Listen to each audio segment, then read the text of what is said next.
How do we create a future in which both people and nature can thrive?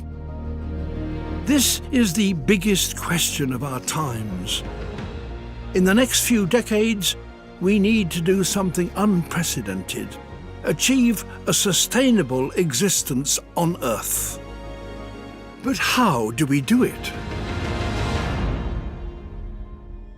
We can start by understanding how we got to this point. 20,000 years ago, humankind consisted of less than 1 million hunter-gatherers across the globe. We lived within the resources on offer, in balance with nature, a strategy that could theoretically last forever. But it wasn't an easy life. Nature determined our survival. We used our unique minds to challenge that reality. We learnt how to tame the wild, get more from the environment. Our population boomed, as did our demands. Every time a new problem arose, we solved it, altering Earth's entire surface in the process. And now we have changed the world so profoundly, scientists have decided that Earth has entered a new phase of its existence. Welcome to the Anthropocene, the age of humans. The tables have turned. We now determine nature's survival. The planet is ours. There's just one problem.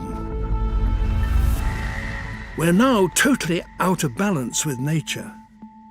And unless we get our balance back, this age of humans is due to be short-lived.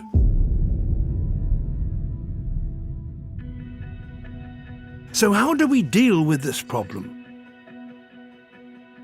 When you boil it down, there is one underlying big issue. Our planet is becoming less wild. Our species has cleared 3 trillion trees, cultivated half its fertile land, and now fishes across most of the ocean. In the last 50 years, the populations of wild animals have reduced by 60%. We've replaced them with ourselves and our domesticated animals and plants.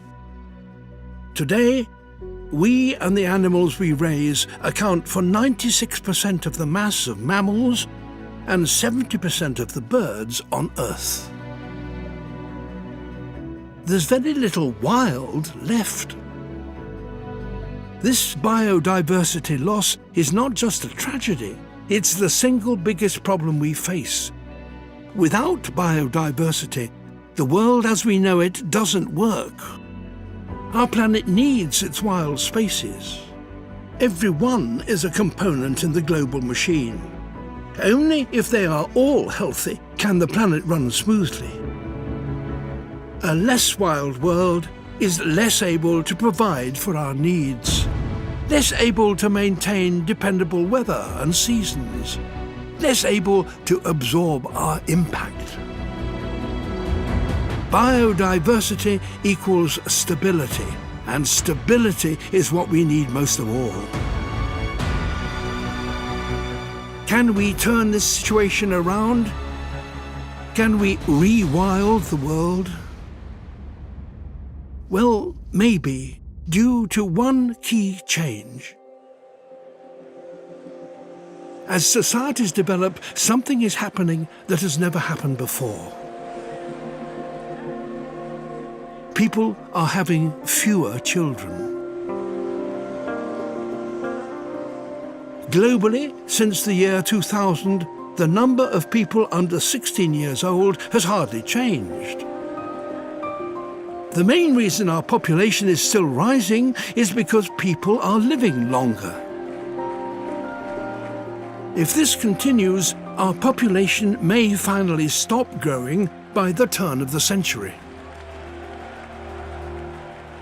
By investing in education and women's rights and raising people out of poverty, we could bring about peak human even sooner. This changes everything. It gives us the opportunity we need to regain our balance.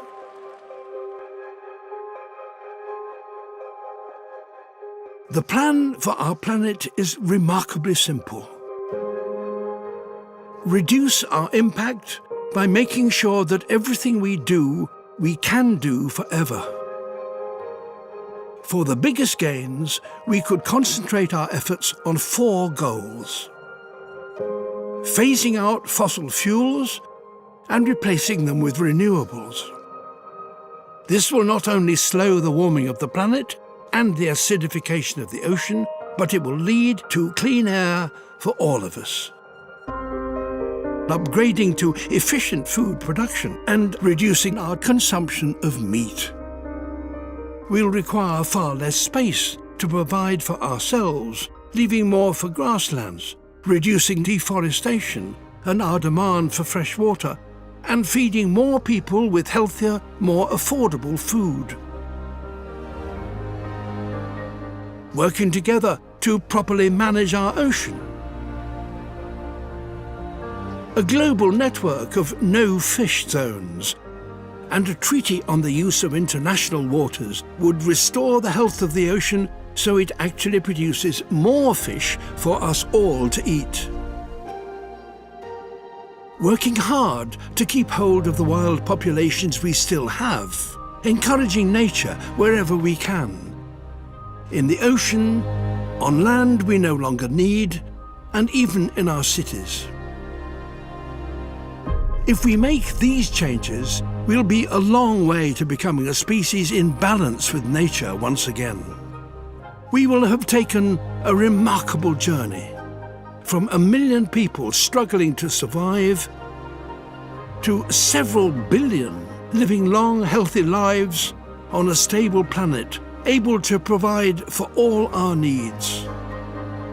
Only at that point will the Anthropocene, the age of humans, be truly underway. At that point, we will be proud to call it our planet. How do we create a future in which both people and nature can thrive? We open our eyes to this moment in history. Think on a planetary scale. Embrace the challenge we face. And do something we humans are very good at. Change the world.